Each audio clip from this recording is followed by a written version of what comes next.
This is Karen with NewClevelandRadio.net, and it is time for Avoid the Maze. And the maze is just living our life every single day. We can plan on what we're going to do each day, but I guarantee you, somewhere in your day, something changes. I know it did in mine today. I decided yesterday that I'm going to carve out a time every day where I can just sit in front of a window or someplace comfortable and read for 1 hour. And I was going to do that at 1 o'clock today. And right now it is almost 2:30 p.m. And at 1 o'clock, I was still buried in taxes, even though my alarm went off and told me that it was time for me to read. So we get in that maze of things. We start doing things, and sometimes we forget where we are, but that's okay. There are ways that we can get out of that maze and make our life a little more comfortable. Today, my guest is Lynnda Palio, and I met Lynnda on podmatch.com. And what I love about podmatch.com is I'm meeting people who I probably would never have met before because we live in different cities, different states, and many times on different continents. So, Lynnda, I want to welcome you. Not only, are you a speaker, a podcaster, um, a coach, you're an author. And I love the fact that you had the courage. And I say courage because I've tried writing and I can write a blog, but when it comes to writing that book, I just sweat profusely. So give us a little background about who you are and how you got to what you're doing today. Okay, thanks, Karen. And hi, all. Yes, my name is Lynnda Palio, and I was born in New Jersey, but I spent most of my adult life in New York. And I started off, in a fairly traditional way. I mean, I was always a little bit of an odd child. I always kind of saw things that no one saw and understood things that no one understood. But I was raised in a fairly conventional family, so I put a lot of those unusual thoughts away for most of my childhood. And as I got into my adult years, I went to school and came out and went into the corporate world. I moved to New York and I started working in advertising. I ran new business for ad agencies. I was an executive for several years. Then I actually went to Sedona for the first time. I ended up taking care of my father. I was raised in a family where my father was an alcoholic. So there was a lot of trauma and stress and unconscious trauma around that as a child. And I didn't see my father for about 17 years.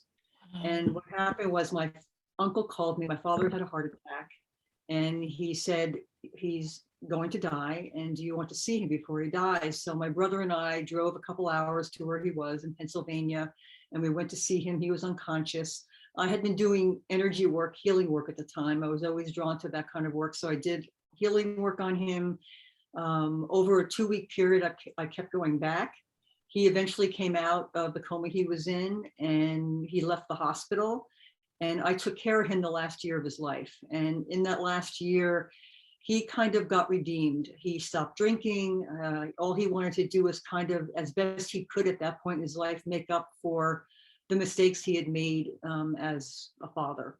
So over that year, we all kind of got to see him not as a father because we no longer needed him as a father, but really to see him as the man he was and why he was the way he was. And I learned more about him. He was orphaned and he lived a very difficult childhood himself. So, we have to look back at our parents and the struggles they have and the struggles that they had gone through as children as well. Absolutely. So I took care of him for a year and he died literally almost a year to the day. And as I was leaving the hospital, in the hospice where he had been, there was a book on a bench and it was called The Call of the Canyon by Zane Grey. It was an old book. It was written in the early 1900s. And I threw it in my back seat. I cried all the way home, feeling like I had really done something meaningful for my father and my family, but it had taken a lot out of me. And about 3 days later, I woke up and I heard a voice say, "Go to Sedona." And I had heard of Sedona, but I'd never been there before. And I just 3 weeks later packed up, went to Sedona, didn't know where I was staying, how long I was going for, why I was going. And I stayed 5 months the first time I went. And I had all kinds of mystical experiences. I lived on raw foods. I went through herbal cleanses. I was communicating with insects, which I used to be able to do with a child, or at least I thought I could. And had a lot of amazing experiences there. So by the time I came back to New York, I was a very different person. And I decided that I couldn't just go back to my life as it had been and go back to the corporate world the way it was. I needed to kind of make a difference in the world. So I was very involved in spirituality and consciousness my whole life. So I decided to start integrating my consciousness and my spiritual practices and energy practices into my business world. So I became one of the sort of, I guess, one of the pioneers of conscious business practices back when organics were just coming into the world and solar energy was being considered, and all these little small companies that wanted to do better in the world and better for people were beginning to pop up. So I got involved in business practices for them, and eventually became the world's first chief consciousness officer for a global marketing consultancy. And while I was there, I worked with the CEOs and CMOs of Fortune 100 companies in bringing in what I called the human technologies of wisdom, intuition, compassion, empathy, forgiveness, and gratitude into their business initiatives and into their employee programs. And that was kind of my big push into the corporate world in that way. I did that for a while, and then I decided to leave and start my own consulting business. And 4 hours later, after I quit, my mother fell and shattered her femur. Wow. And I went into 9 years of 24/7 care. So everything that I thought I was going to be ended. And I went on a completely different path that I didn't expect, that I didn't want, but that was going to happen regardless of those two things. And in the process of all this, I had started hearing the voice of an old Black Southern woman. And I had gotten my whole life what I would call high knowledge, which is just downloads of information that I use when I work with people, or just sometimes I just be laying in bed and I would get information about things that were going to happen, or experiences that I needed to be aware of, and just a general feeling of an expanded sense of awareness. But I'd never heard her voice before. And I just started writing down what this woman was saying to me. And I stopped after a couple paragraphs. Actually, she stopped after a couple paragraphs. And a couple days later, I hear her back again. I continue it. And that began sort of a covenant that her name was Addie Mae Aubrey. Eventually, she told me what her name was.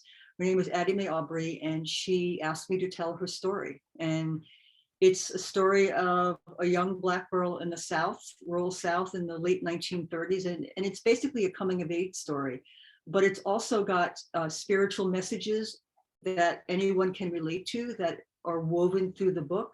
And then there's an energetic frequency embedded in the writing, which brings you into your heart while you're reading it. So it took me 2 years to channel her work. And then I put it away for a year because I was a little whacked from that experience, and I was in the middle of my mother. So I put it away for a year, not thinking I was ever going to do anything with it. And then she came back a year later and said, it's time to start editing. It took me 8 years to edit it because it's a long, crazy story, but it was a wild journey to editing. And it was really during the editing process that I learned how to write. If you had told me I was going to write a book before this, I would have told you you were crazy, because like you, I could barely get a blog done. I didn't have a lot. I had a lot of energy for beginning things, but not a lot of energy for finishing things. And it's still something that I have to work on. But I did finish it, and eventually I knew it was ready, and I had to make a decision whether I find an agent or whether I try to do it myself. And here I was, this middle-aged white woman who had never written anything before, writing about a Black family. And I figured no one's really going to listen to me. Not that I would blame them. So I decided to do it myself. And it took me a year and a half to indie publish it. And it came out, and my mother fell 3 days after it came out again. So I didn't do any promotion on the book for the first 2 years, as I was deep in caregiving, but I did enter a bunch of awards. And so far the book has won 13 literary awards, and it's been an Amazon bestseller in inspirational fiction. So it's, and the reviews have been incredible because it really meets people where they are. Addie Mae, as she tells you her story, she tells you your story. So it's been, I would say Addie Mae's been the most influential person in my life. Even though I've never met her, she changed the course of my life completely. I never would have thought I was a writer. I never would be sitting here doing a podcast. If you had told me even 2 years ago, I'd be communicating to people like this, I wouldn't have believed it because I was always extremely shy as a child and very uncomfortable speaking in public or to people unless it's sort of one-on-one and sort of just casual. Sure. But she kind of led me in this direction. And I've been doing work as a consciousness doula, which is basically helping people birth consciousness. And whether it's working with businesses or working with individuals, I'm all about helping people make their lives better through expanded states of consciousness. You know, and as I listen to you, probably 5, 10 years ago, if I would have heard your story, I probably have been sitting there rolling my eyes, Exactly. because unless you have some of this experience, or unless you know somebody who's been through it and you trust their words, Yes. You tend to say, you know, hey, that person is a great storyteller. They're gonna, they're gonna convince you to, do whatever you want in life. And one of the things that I've learned is that most of my life, I walked around having tunnel vision, didn't realize it was as bad as it was. Um, and I believed what my family told me and what my close knit group told me. And if it was anything out of that, it was like, you know, that's craziness. But in the last 10 years, very much like you, um, something changed in me. Okay. Mhm. I'm not gonna say I heard a voice because I don't know, maybe I did, maybe I didn't. But something said to me, hey, there's so much more to life. Yes, you What? shift it.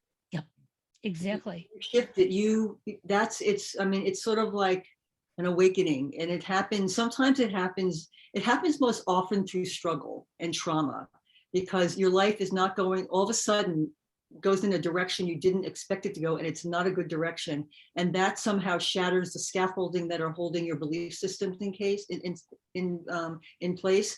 But often, particularly right now, many people are just having spontaneous awakenings where they're beginning to question the little unit that they've been put into and wondering what's on the other side.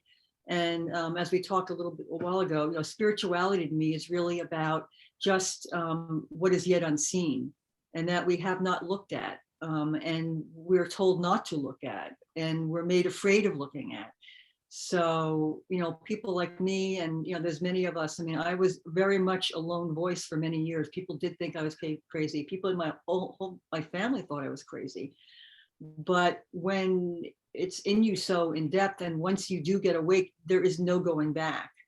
You have to keep going. You have to keep finding people that have the same sort of belief systems, and it's very different. And it's going down a rabbit hole, and you go down the rabbit hole as far as you're comfortable going, because we don't really know what we're seeing down there. We only make our own judgments based on our own experiences, and most of our experiences are based on our cultural conditionings. And Right. so to judge one person's experience over someone else's is very unfair, because we're all just a product of our ancestry. You know, we're living in this huge global world, which in some ways is getting smaller and smaller Mhm. every day. Um, we don't even realize sometimes who we are related to or not. Um, and I know with everything that is going on politically in the Ukraine, Hmm. I knew that my grandparents, my father's grandparents, and my mother's parents had come from someplace in Russia, Hmm. and I knew it was somewhere in papers somewhere around the house. And I realized that my father's family came from right around Moscow. But my mother's parents came from a small town called Horoduk. And I kept looking on the, maps trying to figure out where it is. And it is in the Ukraine, and Oh. it's not far from the Baltic Sea. Hmm. And that's where my grandfather actually got on a ship and came to America. Yeah. And so, with everything that was going on in the last couple weeks, I've been doing all this research because I've been feeling that something is pulling me, that Hmm. something is telling me, you know, you've got family that came from there. You could still have family there, which made me feel even closer Hmm. to what is going on. And I mentioned it to somebody the other day, and the first thing they said was, "Oh, Karen, that's just, you're just trying to get attention." I said, "No." I said, "You're the first person I told." I said, "Because I feel this pull, and I'm glad I'm looking it up." Um, in fact, as I started doing that and I went on Ancestry, I found so much more. And when you talk about spiritually, some people, when they hear that word, they think it must be total religion. Right. And it can be, but Yeah. it can be just those deep feelings inside of us, correct? Yeah. It's really just the way that you feel your way through life. Some people are more analytical, some people are more religious, some people are more emotional. So, it's all that, it's kind of that saying that all paths lead to God. We've all come from wherever we've come from. We're all going back to the same place. We're all having the same life experiences, and they differ in varying degrees, but it's all basically the same. We're really not that different. But it's that ability to kind of plot your own course, without having to have someone else agree with you or have someone else enforce it. And particularly when you start going on a more conscious path and you really become more open to the unknown, because a big part of this is when you first become awake, you are going to be thrust into the unknown. And that, for most people, is extremely threatening, and for good reason. We don't know what's there. And so, finding other people that are having similar experiences so that you don't feel so crazy, because you will in the beginning feel like you're losing your mind, Right. and people will reinforce that you're losing your mind. And really what it is you are changing, they are not changing, and there's nothing wrong with either one. It's just that you have to allow yourself to continue on your transformation and allow them wherever their path is. So it's important that you find people, and programs and books or whatever it is that help you stay on that path, that make you feel grounded and connected to that. And eventually you'll find community, and you'll find people that want to help you, and you'll find people that you want to help. And eventually all just kind of support each other. There's this, I forget what the saying is, but we're all just walking each other home kind of feeling. You said in the beginning that, you didn't have a relationship with your father for a very long time. Then you found out that he was dying. You and your brother felt a need of some sort. Okay, we need to be there. Um, Right. Whereas some people would just say, hey, haven't had a And I got a relationship. lot of flack from my family in the beginning, say he doesn't deserve it.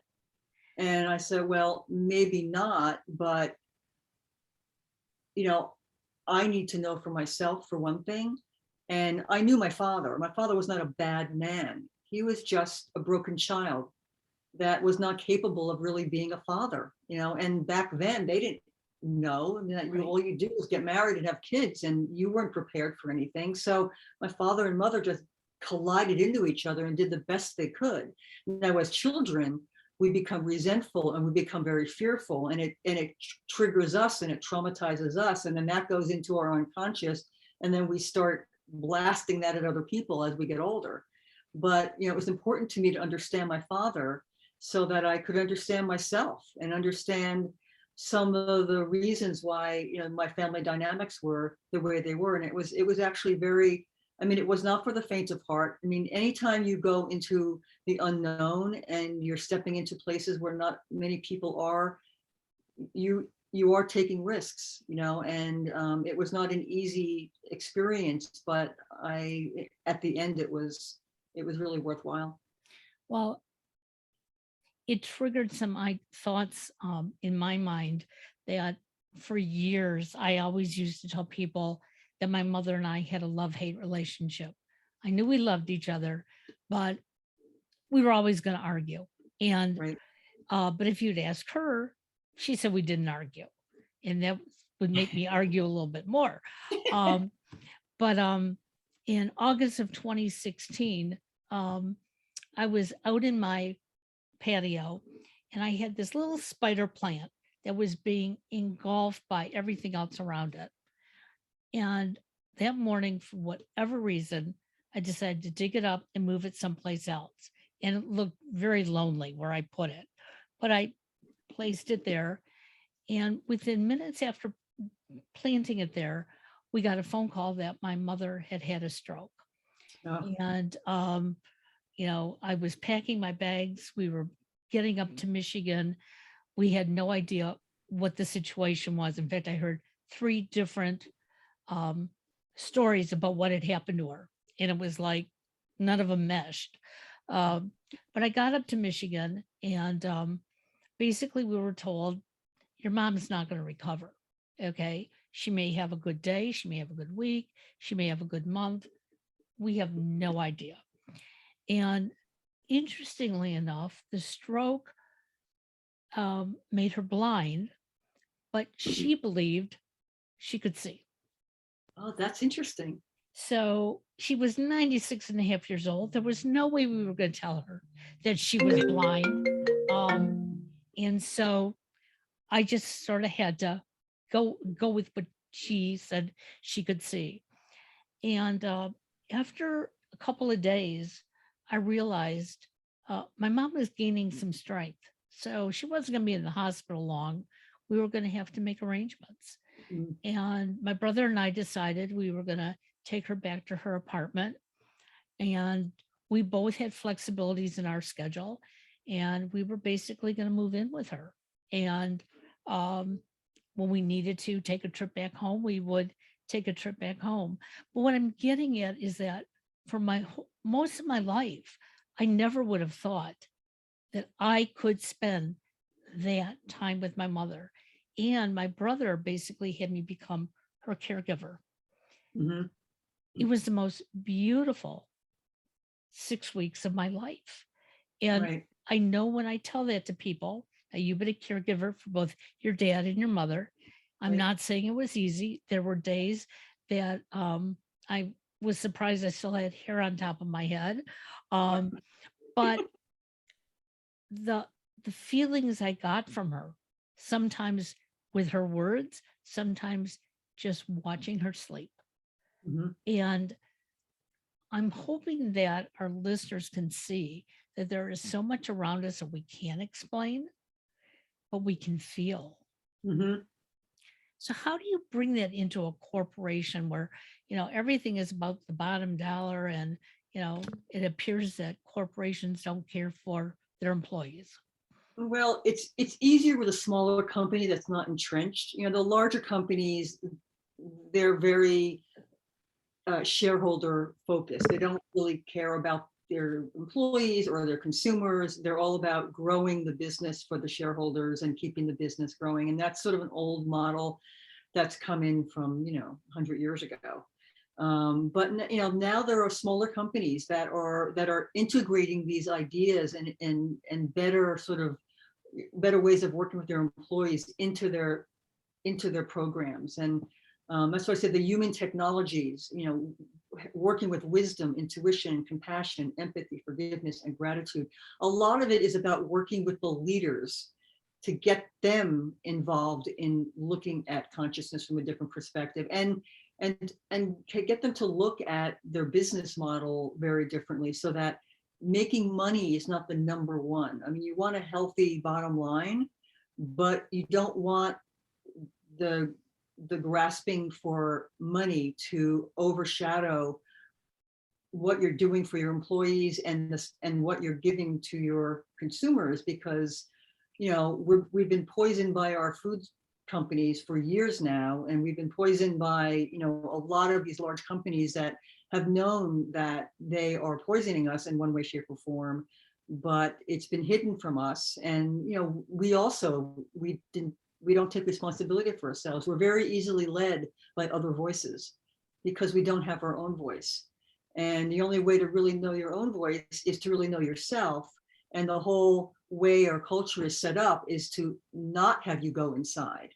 And the truth of who you are, and the truth of who you can be, and the truth of what everyone is telling you is not what someone else is telling you that you want to believe. It's really about sitting with yourself and going inside and asking yourself those questions and getting to learn what's coming in. So it really begins with the individual, accepting that they have to make some changes themselves. I always tell people, excuse me, that they have to clean up their own little acre of earth first before they start throwing it at other people, before they start blaming other people, other groups, other organizations, other countries, whatever, for their problems. Because if you look at yourself, believe me, there's enough there to work on. We're all carrying inherent traumas that are ancestral and that are childhood. And if we're not aware of it, they're more dangerous. When we're aware of it, we're able to feel it. Most people are afraid to feel their trauma because it's very painful. But the only way to release it is to feel it and just allow yourself to feel it again. And particularly if it's old trauma, it'll feel pretty bad and pretty scary, because if it happened to you when you were a child, you were very terrified when it was happening. So you'll probably have a similar reaction to the trauma emerging within you, even as an adult. But you have to kind of realize that you are an adult, and that adult can take care of the child that's scared inside you, and just allow yourself to feel, and then just work your way through that. But I don't think at this point in time that our world is going to be changed by companies becoming more conscious. I think it's going to be changed by individuals becoming more conscious and more loving. I'm very much about a heart-centered world where we realize that the heart is a way bigger energy field than our mind is, and our mind is really great for tactical things, but we should be making decisions based on what our heart says. But the heart is very often where we store most of our trauma, so it's very hard for a lot of people to go into their heart. And a lot of times people will be reading my book and they'll have a hard time reading it, and I will talk to them about why, and it'll be mostly because they have so much trauma in their heart that as they're reading the book and it becomes activated, they start getting scared. They start feeling things they don't want to feel, and then they repress it and they stop reading, because if they keep reading, they're afraid that they're going to be feeling more. But I would say just keep reading, allow yourself, allow the stuff to come up so that you can feel it, and not judge yourself. I mean, we're living in a world where we're all extremely vulnerable, and we're very much afraid of our vulnerability. And when we're vulnerable alone, it sort of feels like weakness. But when we share our vulnerability, it's the beginning of strength. And the more of us that say, me too, I'm scared, I'm screwed up, I'm really trying to work it through, will you work with me? The more we do that, the faster all this process will take. And suffering is a big part of it too. I mean, our dark night of the soul is very often part of the awakening process. When you start changing the way you think about things, you start losing people, you start losing jobs, you start losing money.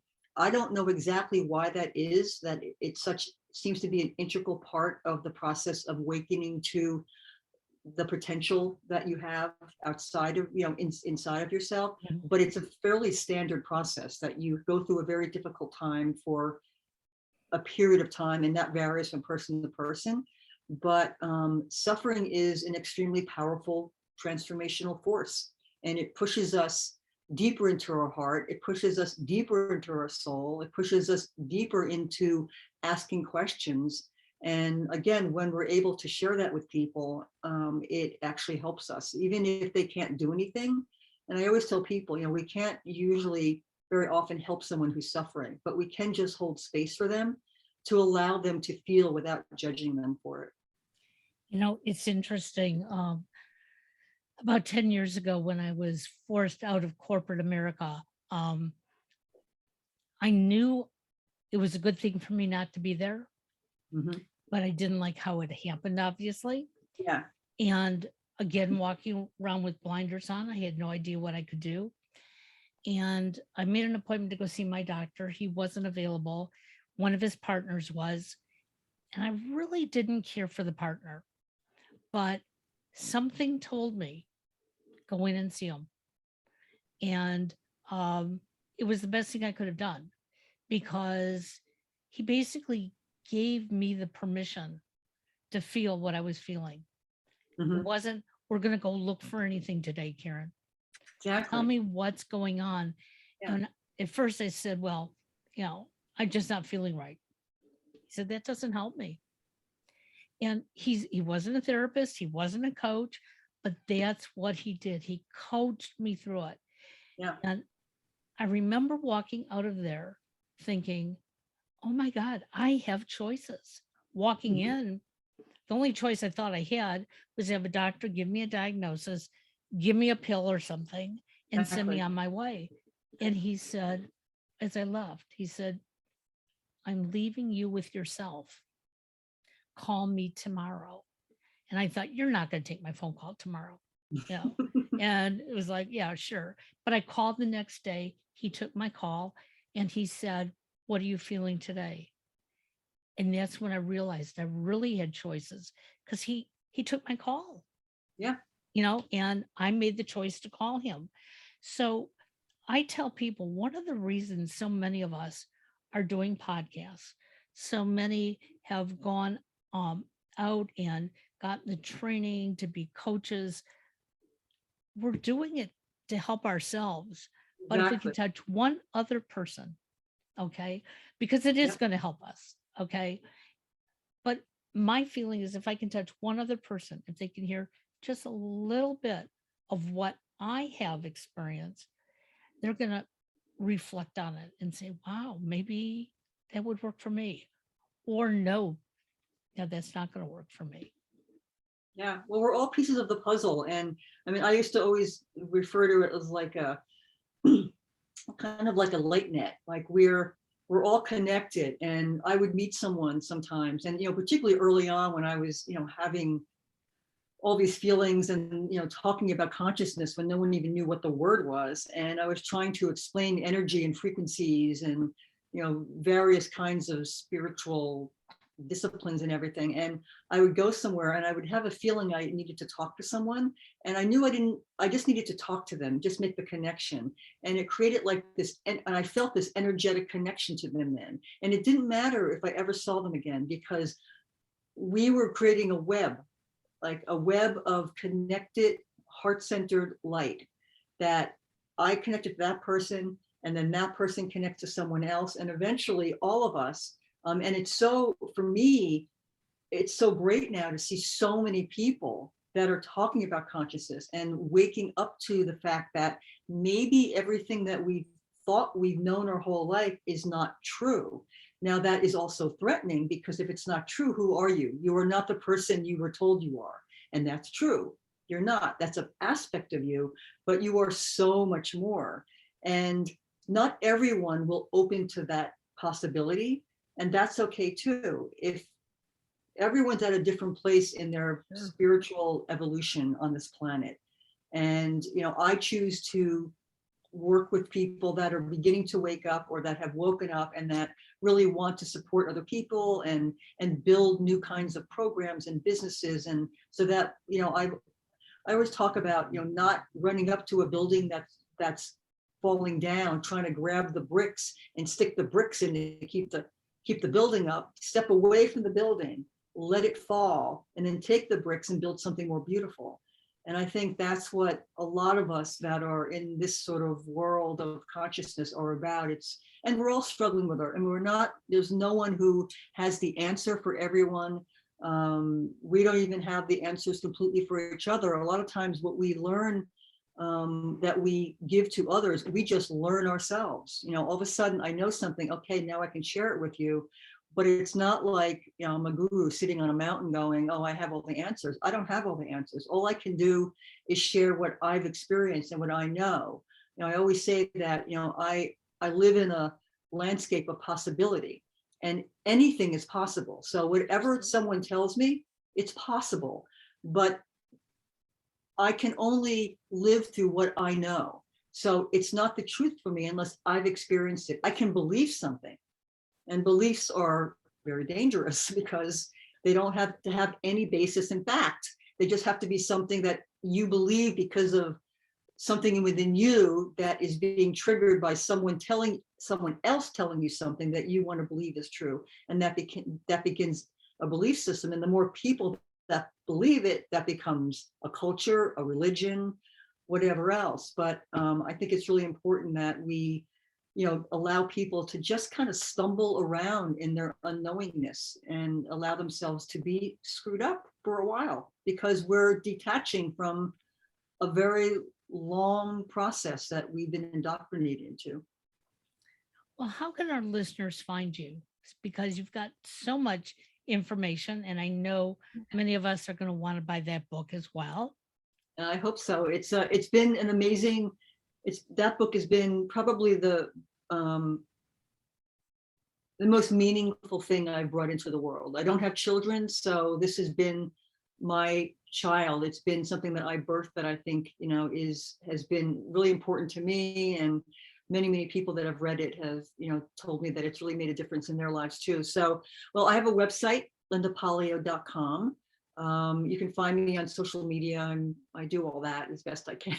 Best I can. I'm not the best social media person, but I do have it. And my book can be found on Amazon. It's called Trusting the Currents by Lynnda Palio. And I'd be happy to speak to anyone that is going through, this process of changing the way they think about life, and particularly in the beginning when they're having a really hard time.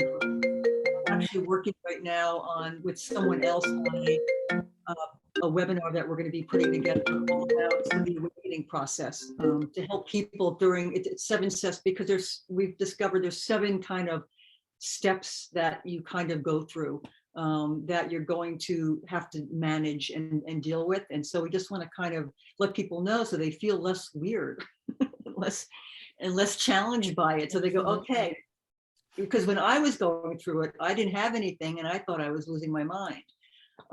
So it's really important to realize that just because you're not thinking like everyone else doesn't make you crazy. Well, and I will tell you, journaling, Yeah. writing in any way, shape, or form. When I started going through some traumas in my life, that's when I decided to start writing.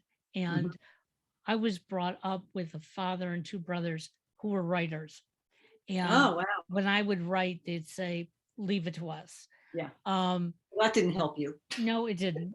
But when I started writing, I started realizing that if you really have something to say, you can write. Okay. It's when you sit there and say, oh, I want to write about X. And maybe X doesn't really, float your boat or anything. Yeah, it's going to be difficult. And when I started writing, both of my brothers even said, where did you come from? And I said, I came from inside, because I was always trying to please everybody else. Right. That's why my writing just wasn't good in the past. And I knew it wasn't.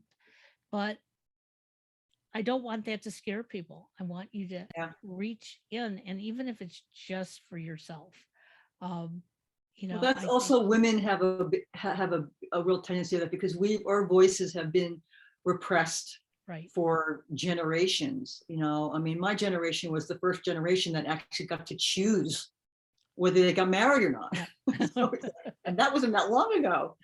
So, I mean, women, we really have to. I'm really big on bringing together multi-generational, multiracial, multicultural women because we've all shared the same experience. And I Absolutely. really believe that if we came together, I had this group that I started on Facebook a while ago. I haven't done anything with it, called Power of the Purse. And it's all about the fact that 80% of our purchasing decisions are influenced by women.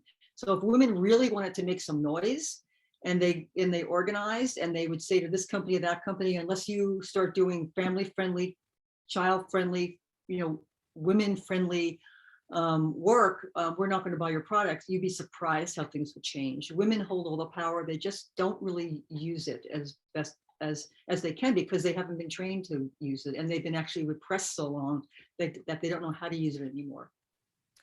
Well, you have a lot of interesting information.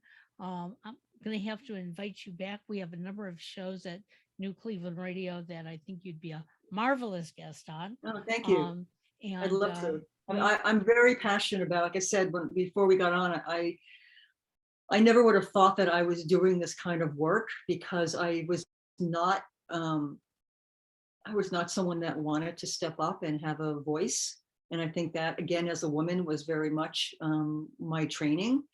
And it's taken me many decades to finally have the courage to do this. And I encourage other, women particularly to, use their voice. absolutely. Thank you again, and we will be in touch. Thanks, And Karen. have a great day. Bye bye now. You too.